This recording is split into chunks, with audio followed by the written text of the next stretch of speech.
السلام علیکم ورحمۃ اللہ وبرکاتہ۔ وعلیکم السلام ورحمۃ اللہ وبرکاتہ۔ الحمد للہ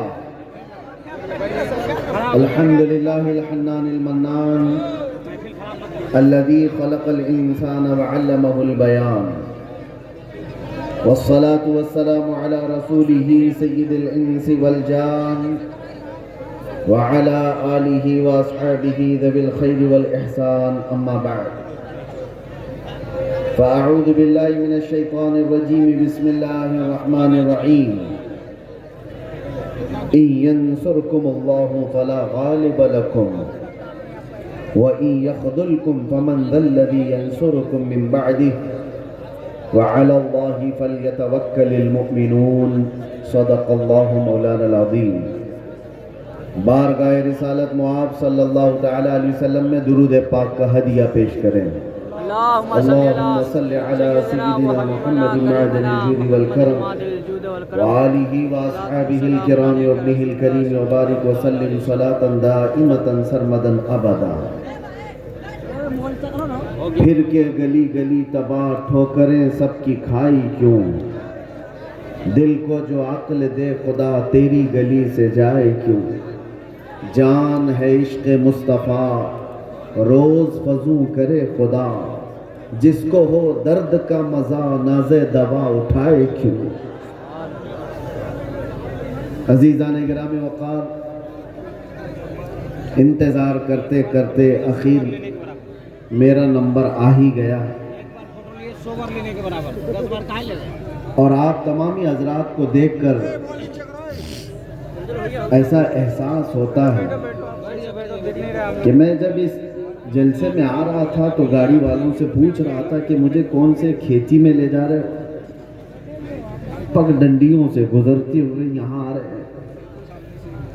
اتنا بڑا جلسے کا نظام دیکھ کر کے ایک بات تو سمجھ میں آتی ہے، سیمانچل کے لوگ صحیح ڈھنگ سے اپنا گھر نہیں بنا پاتے ہیں، لکڑیوں کے گھر، چھپر کے گھر، لیکن میرے مصطفیٰ کے نام پر عالی شان جلسہ تو ضرور سجا دیتے۔ سبحان اللہ۔ اس میں کمپرومائز نہیں کیا جاتا، اس میں کوئی کمپرومائز، کہاں یہ جلسہ اور کہاں چھوٹے چھوٹے گھر،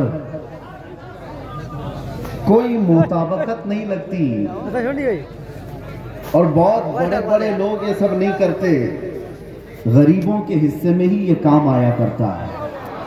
سبحان اللہ سبحان اللہ۔ اللہ کے نبی صلی اللہ تعالی علیہ وسلم نے جب مکہ مکرمہ میں تبلیغ شروع فرمائی تھی تو غریبوں نے ہی سب سے پہلے اسلام قبول کیا تھا، اور غربت میں ہی اسلام پھیلتا رہا۔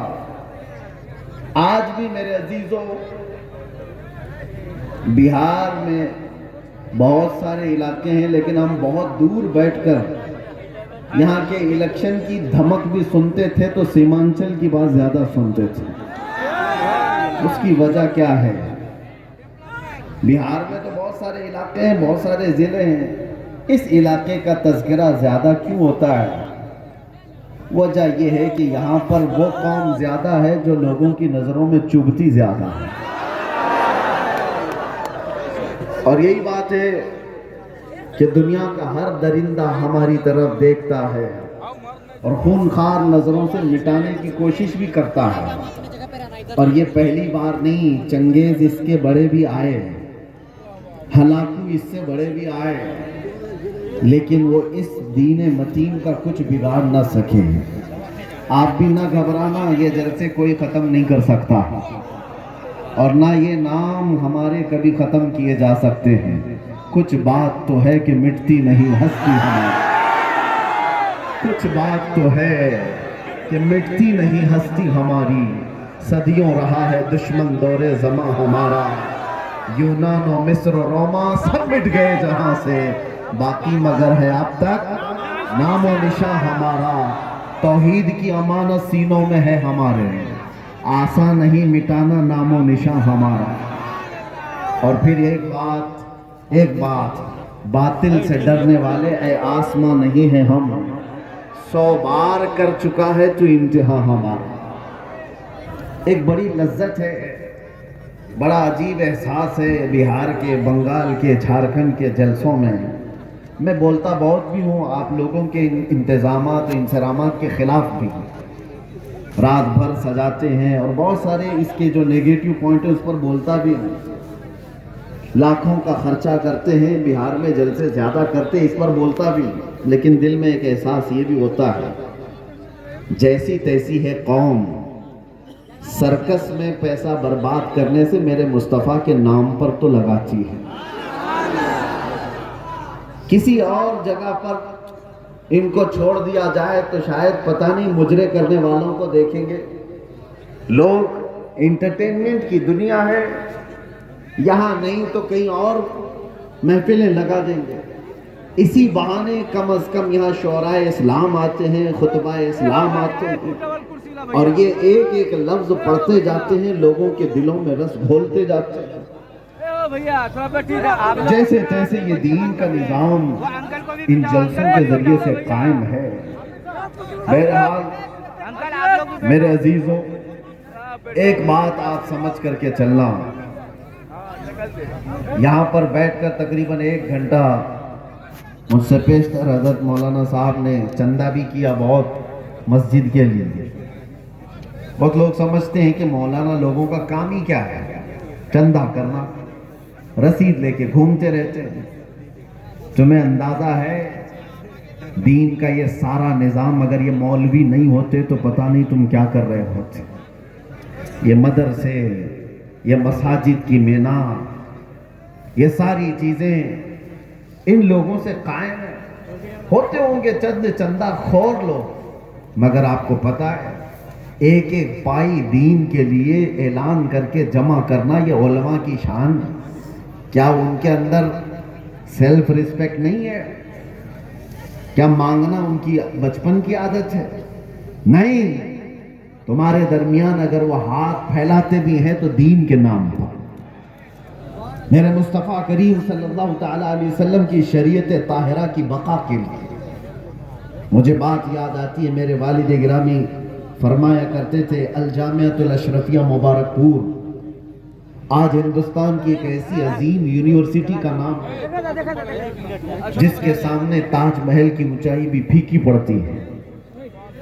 تاج محل تو لوگ ٹکٹ دے کر کے دیکھنے جاتے ہیں اور فوٹو کھنچوا کر آتے ہیں، مگر الجامعۃ الاشرفیہ وہ ایسی جگہ ہے جہاں انسان بنائے جاتے ہیں، علماء ربانیین کی ایک بڑی جماعت پیدا ہوتی ہے۔ جب اس کی تعمیر کا مسئلہ تھا، بانی جامعہ اشرفیہ مبارک پور حضور حافظ ملت رحمۃ اللہ علیہ اسی طرح اعلان کر رہے تھے کہ کوئی ہے جو لا کر کے جامعہ اشرفیہ کے لیے کچھ سپرد کرے۔ آپ کو مارہرہ متحرہ کے سید زادے سید العلماء نے بٹھا دیا اور کہا، مولانا آپ بیٹھ جائیے، میں سید زادہ ہوں لیکن اس ادارے کے لیے چندہ میں کروں گا، آل رسول ہوں، مانگنے کی عادت نہیں، کبھی نہیں مانگا۔ اور اس کے بعد جب سید میاں رحمت اللہ تعالیٰ علیہ نے اعلان کیا تو ظاہر سی بات ہے مجھے یہ علاقہ دیکھ کر کے وہ بات یاد آتی ہے، مولانا تو 11,000 مانگ رہے تھے، وہاں پر چھوٹا گاؤں تھا، چھوٹی بستی تھی، جب مانگا جا رہا تھا چندہ تو ایک بوڑھی عورت ایک مرغی کا انڈا لے کر کے آ گئی تھی، کہا میرے گھر میں اس کے علاوہ کچھ ہے نہیں، یہ چندے میں قبول کر لی تھی، مرغی کا انڈا۔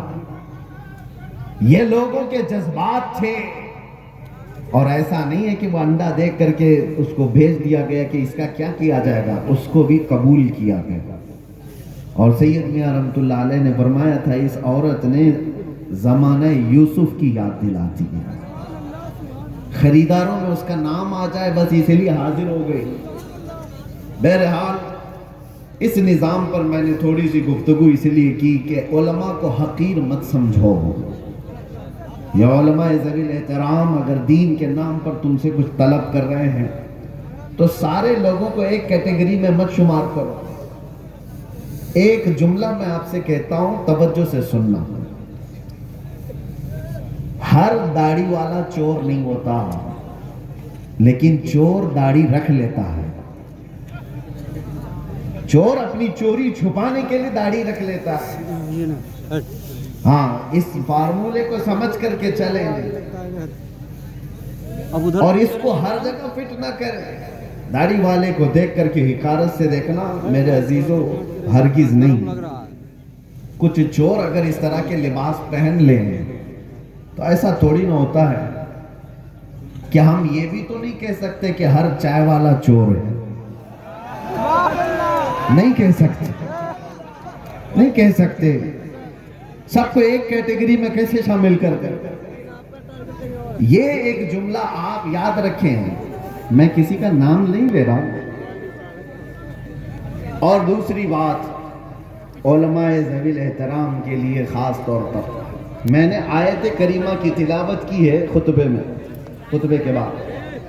يَنْصُرْكُمُ اللَّهُ فَلَا غَالِبَ لَكُمْ, اگر اللہ تمہاری مدد کرے تو کوئی طاقت تم پر غالب نہیں آ سکتی, کوئی تم پر غلبہ نہیں حاصل کر سکتا.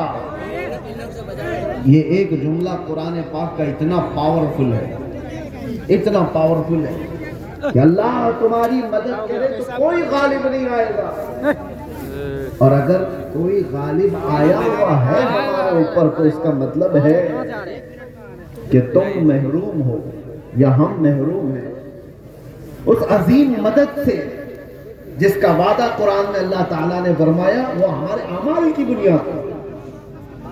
مرشد گرامی حضور تاج الشریعہ رحمۃ اللہ تعالیٰ علیہ ایک آیت کی تفسیر فرماتے ہوئے ہم سے کہہ رہے تھے کہ ایک صاحب آئے اور انہوں نے کہا کہ حضرت ہمارے گاؤں میں بہت فسادات ہو گئے, وائلیشن ہو گیا, لیکن مسلمانوں کو پکڑ پکڑ کر کے پولیس لے جا رہی ہے, 8-10 دن ہو گئے, ابھی تک تھمی نہیں ہے یہ گرفتاریاں. اور وہ بیان کرتے کرتے انہوں نے یہ کہا کہ یہ ساری پکڑ دھکڑ جو چل رہی ہے اس کی ساری مخبری مسلمان ہی کرتے ہیں. کون کہاں کس گھر میں چھپا ہے اور کیا کیا کر رہا تھا سب مسلمان ہی بتاتے ہیں اور آ کر کے ان کو اریسٹ کیا جاتا ہے. تب حضرت نے ایک آیت پڑھ کر کے ہمیں بتایا تھا. قرآن میں اللہ فرماتا وَلَن يَجْعَلَ اللَّهُ لِلْكَافِرِينَ عَلَى الْمُؤْمِنِينَ سَبِيلًا. اللہ قرآن میں فرماتا ہے ہرگز ہرگز اللہ تعالیٰ کافروں کو ایمان والوں پر غلبہ نہیں دے گا, کبھی نہیں. لن کا لفظ ہے نفی تاکید کے ساتھ. ہرگز اللہ تبارک و تعالیٰ کافروں کو ایمان والوں پر غلبہ نہیں دے گا. حضرت فرماتے مگر یہ کہ کسی کافر کی مدد مسلمان ہی کرے تو وہ کافر مسلمان کے راستے سے دوسرے مسلمان پر غلبہ کرے گا. بات سمجھ میں آ رہی ہے؟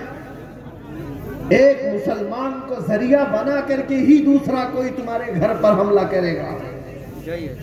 آج کے حالات پر میں جو بات کر رہا ہوں سنو میرے عزیزو, بہت سارے مسلمان اپنا فیوچر آج بنا نہیں پا رہے ہیں.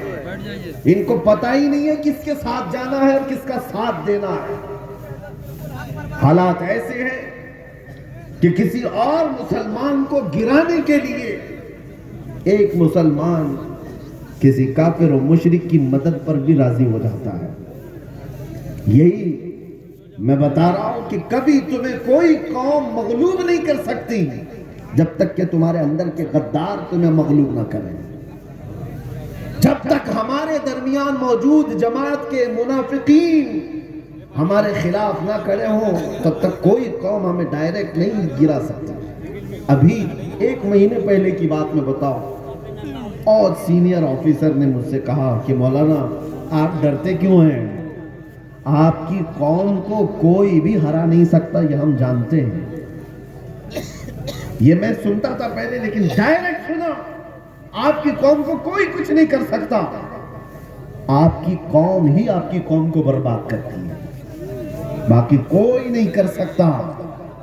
آج بھی دوسروں کو اس بات کا یقین ہے کہ ہمیں کوئی بھی غلبہ حاصل کر کے گرا نہیں پاتا جب تک کہ ہمارا اندر کا منافق اس کا ساتھ نہیں دیتا. یہ غداروں کی جماعت, یہ منافقین کی جماعت, میں جانتا ہوں